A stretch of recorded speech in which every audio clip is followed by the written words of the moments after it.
Right, boys and girls, I'm going to start reassembling the main shaft for you now. You'll notice I've got a clean area. I've just got some of this stuff they use for spraying your car. You mask your car out with it. It's a big roll, a couple of quid. Get yourself a nice clean work area. And a good tip for you all, if you're not used to building these gearboxes, I would suggest that you line your pieces out as it looks in the manual, and then you get yourself a little pen, mark down what's what: first gear, the thrust bearings, the main shaft reverse, the synchro ring, the thrust washers, the two half of the thrust washers, the thrust washer with the oil way in it. Mark out your pieces so that you've got a rough idea then where you're going with all this build. There's a cable tie here which I'm going to show you about in a short while. Just want to tell you about the synchro rings and thrust washers. My supply gets them. The part number, actually, if you want to pre-order 4 of them, you need to put 4 in every gearbox, to be fair. 150328. They're county motor vehicles. My supply gets me them. It gets me them for 40. I think there was about 44 quid or something like that. So 11 quid a piece. You need those as a matter of course. You put those in. So that's that part I told you about. I want to tell you about the synchro springs that come, again, these come with the kit, the gearbox rebuild kit that I buy. It's £104. If you can find them cheaper anywhere else, do it. If you can buy the parts individually, do it. I'd rather just get a kit all made up for me. It comes with 6 new springs, that's 3 for each synchro hub. You'll notice that there's a long spring, there's a short spring. Now I've measured these for your benefit this morning, and I can tell you that the long spring in this instance is 10.8 millimeters. The short spring is 9 millimeters. So it really doesn't matter what size your springs are. There might be different lengths. They might all be exactly the same. I don't know. I've only ever measured these 2, so I don't know what the lengths are. So those are the springs. You get 6, as I say. They come with the kit. I've already put new springs in these synchro hubs, but I'm going to show you in a separate video a really easy way of doing this. Don't need to worry about them flying over the workshop, getting lost, finding out you're going to, it's a disaster. You don't want that to happen, so I'll show you an easy way to do it. Don't be frightened of doing it. It's really easy, so we'll get to that at a later time. As I said, these kits come with an oil seal for the front and the rear. They come with everything you need to rebuild the gearbox. They come with new bearings.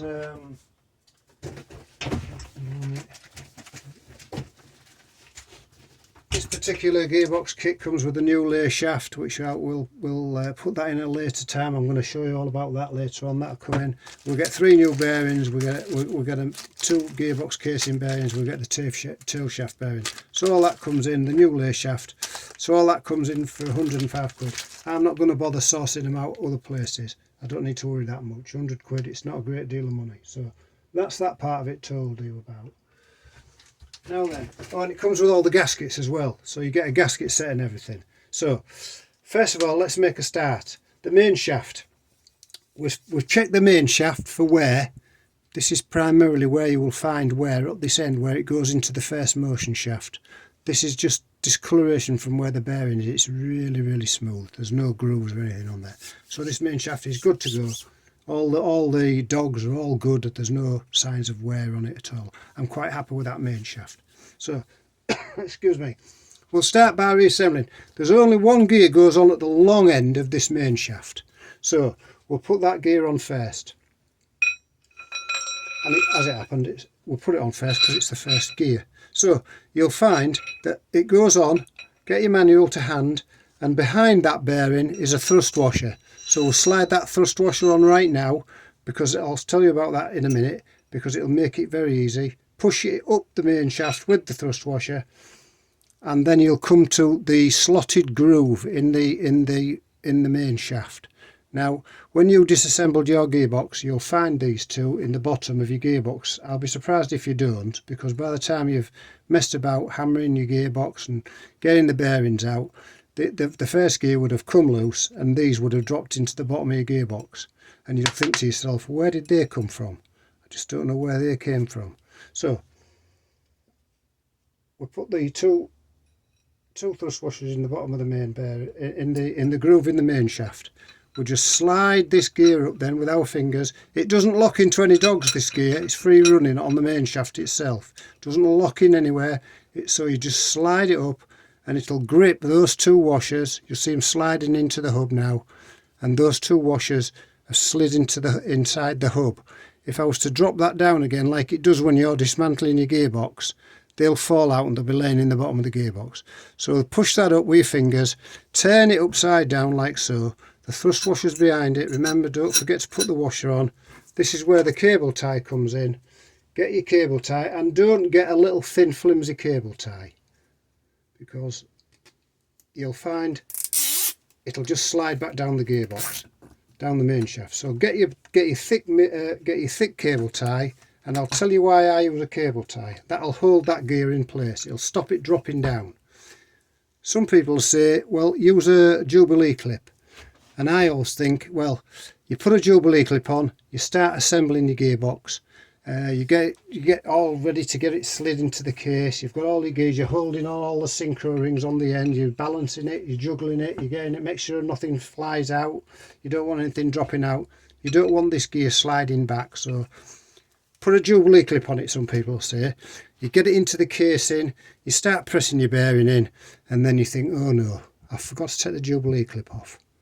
So there's one thing about this cable tie, leave it like that, because you're never going to forget that's there. You're going to remember that's there all the time. Even if you leave it for a week, you come back, you've forgotten all about that Jubilee clip, you've forgotten it's holding this gear set up here. That's the only part of the gear set that'll fall off while we're assembling it. So that stops that. Keep it tight up. You can really pull it tight and it'll hold it there, stop it from dropping down. So you've got a lot more movement on your shaft to assemble it. So that's the first part on the shaft already. I told you about the springs. I'm pretty sure I've told you about the springs, and the kit comes with the new input shaft cage roller bearing as well. I think they're about £7 or £8 to buy, depending on where you go. I think it's good value with that kit for £104. So there you go. Anyway, so the next thing we do is I've told you about the new Bork rings, the part numbers for the Bork rings. We'll slide our first Bork ring, synchro ring, whatever you want to call them. Some call them Bork rings, some call them synchros. We slide that onto our gear. Excuse me. Then we get our first synchro hub. Now I'm going to show you in the next video how to assemble these hubs, where you don't need to worry about them falling apart and the springs fly all over. You're looking all over your workshop. You never find them. If you can find them in your workshop, you'll be very lucky, because they'll get under a box, they'll get inside a box, they'll get in they'll spring in the places, they'll stick to your shoe underneath. You'll walk out in the garden and they'll fall off. You never find them again. The ball bearings or the spring, you'll lose something. But one thing you've got to always check on these, if I can find them. I've got them here. You need to check the springs in the synchro hub before. The kits come with new springs. Now, I just disassembled a hub yesterday and I found 3 bits. That was in one hub, like so. So that was a full spring that's broken in half. That was just a little part of a spring. We don't know where the rest of that is, but you can see it's thingy, and that was another spring. So that's all I found in those synchro hubs. So the car must have been running terribly, making an awful racket. It would have been jumping in and out of gear, because there would be nothing to hold it in gear there. So check the springs. The short springs go in one hub, the long springs go in another hub. Now I've got that wrote down in my manual, and I'll tell you all about that when we come to reassemble the hubs in the next video. So this synchro hub's already been reassembled. So the first thing we've got to do, we'll put our synchro ring on, then we get our synchro hub. This is all built up already. The springs and the ball bearings are in here. It won't fall out unless you force it out, because they're on a spring. You've got to push it really hard to make it fly. And if you push it too far, past the part where it'll come out, the balls will just ping out. So you don't want your balls pinging out now, do you, boys? Right, so we slide that dog on and it'll mesh. It'll mesh. You'll know it's in the right place because it'll mesh in the main shaft. I just wanted that to mesh and it won't. There, it's meshed in the main shaft. Now, you can see there the gap. all you've got to do is twist the balk ring round, the synchro ring or the first gear hub, whatever will make it turn, and you'll see that that'll drop into place. That's in situ now. And when you change gear, that hub moves down onto that sync. That hub will move down onto that groove. That'll slow that gear down. As that gear's spinning, this will grip the ring. It'll slow that gear right down till you see the teeth are not lined up there. It'll grip the teeth, and then it'll push the balk ring. So I can't turn it now because just by the weight of that. But it'll turn, and then it'll drop into sync like that. That'll then push it into gear. So that's how that works. So we've done that. We've got that in there. Our next part is another balk ring. So we've got another balk ring going on there, because that's the second part of our gear. That's the other side of our gear.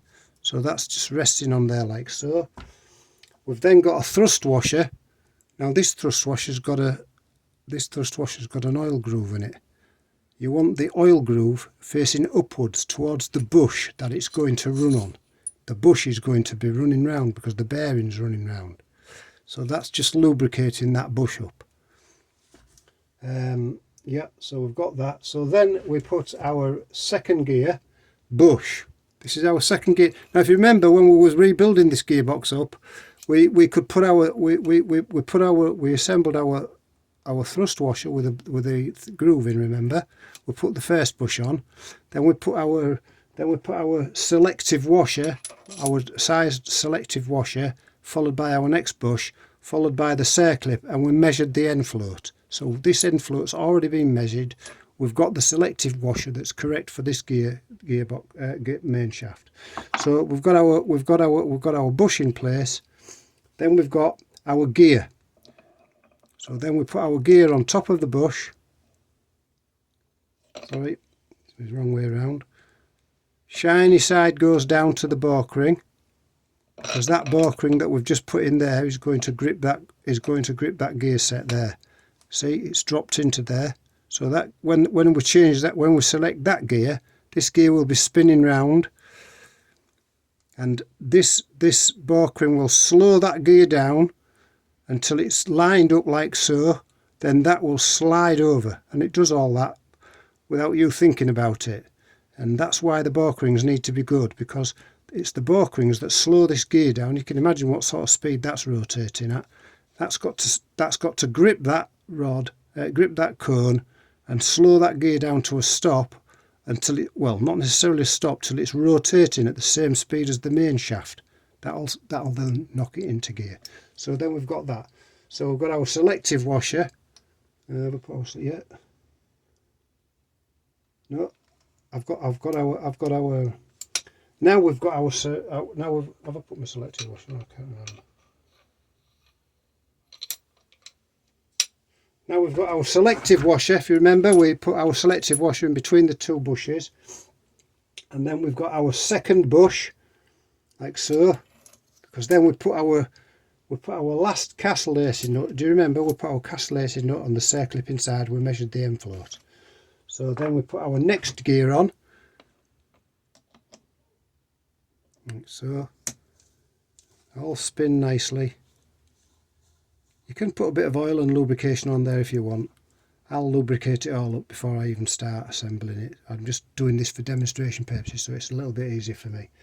Right, so we've got that gear on now. Now the next stage would be to put our next balk ring on. But what we've got to do now, guys, remember, once we've got our end float measured, we put our castellated nut on. Now this castellated nut's got an oil groove in it as well, because we know that because it fits up against that bush there, and that lubricates that joint inside there. So that, again, you've got to get that like so. I'm not going to do this for you right now. I might be able to get it on. It'll be sod's law this, that when I want to get this on for you, it won't go on. I don't know if you can still see it. So we've got our gear set all assembled now, nearly.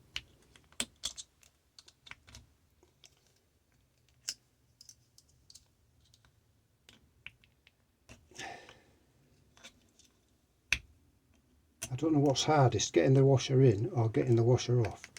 But the circlip now, slide that down your main shaft. And remember, this is the washer this is the circlip that was sprung. Do you remember? What we did, we twisted it and lifted it and it popped out. And it's the same when you're putting it back in. It'll just slot back in and pop in. Now that's locked all those gears in place. So that gear set is half built now. Well, more than halfway built. We can lubricate that with a little bit of engine oil. Just if we want to, we can get some engine oil in there. There's little lubricating holes in there. Look, if you want to drop a bit of engine, I'm not going to bother, but you can put a bit of engine oil in all those little holes. You can lubricate all that up. If you're going to be putting it back in the gearbox straight away, lubricate it as you're going along. Use a bit of assembly lube. You can use this assembly lube if you want. This is what I use for assembling. It's good for engines and gearbox. So there you go. I use that. So you can lube it all up, and that's just about ready.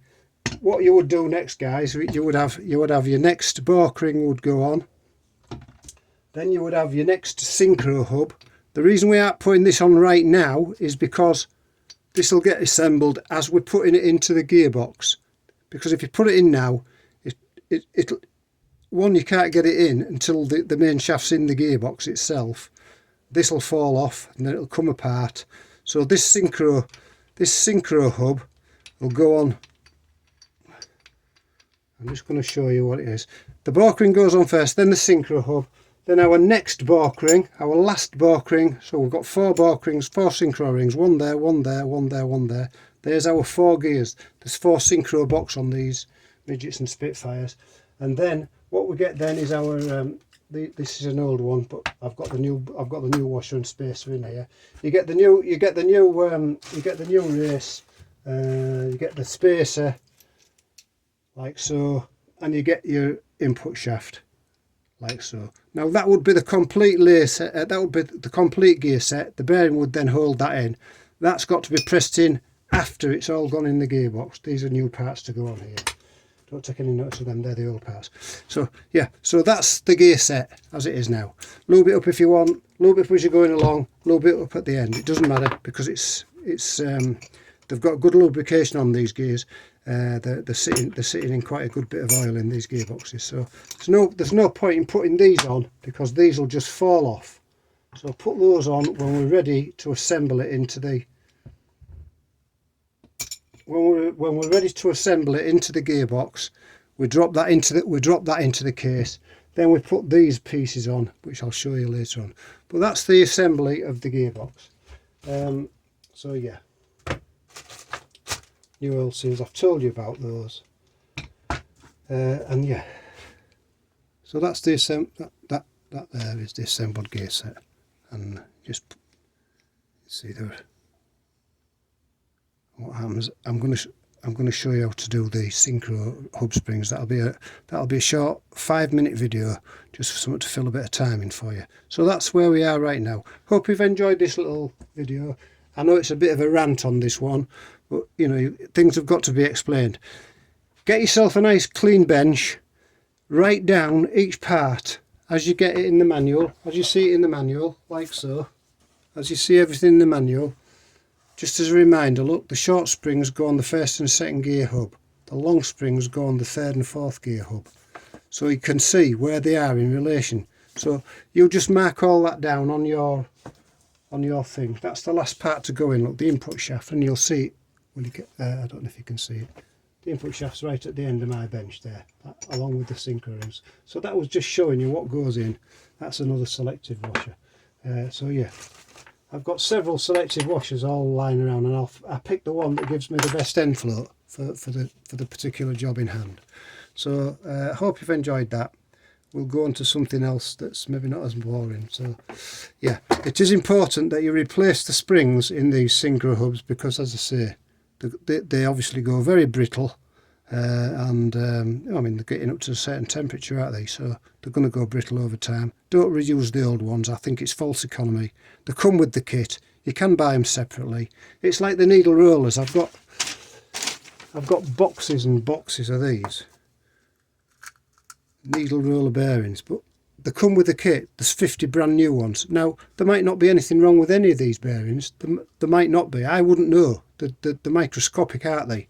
You wouldn't want to go measuring them, finding out what size they are, whether one's worn, whether it isn't worn. It's just not worth it. If you lose one of your new ones, that's fine. Just put one in. But don't put 49 bad ones in and one new one. You know, just put the new ones in. It'll give you peace of mind. They'll ride better in the lay shaft. And that's what's most valuable. I've just priced up a lay shaft. I found out I can source a lay shaft for that one that was badly worn, but it's an eye-watering £400. Now, I wouldn't mind paying that for my own gearbox, for my own car, but I'm quite sure that if I was to rebuild somebody a gearbox, and I said to them, oh, and by the way, it's just cost me £402 for a lay shaft, they're going to say, what? And in fact, I've seen another one that was 690 odd pounds, so they're hard to come by. The engineer that I get my engineering jobs done is closed at the moment, so I will get round to seeing him to see whether that lay shaft can be reclaimed. But if not, I will be putting a new lay shaft in my own gearbox for peace of mind. But most people wouldn't want to go to that expense. 9 times out of 10, you can put a new bearing kit, you can put new balk rings, and these gearboxes was never brilliant to start with. The cars in that period, I mean, I was lucky enough to drive them cars. I'm 70 odd years old, so I was lucky enough to drive them cars. So there was never brilliant to start with. So you're not going to make a silky smooth Rolls Royce type gearbox when the technology and engineering wasn't there.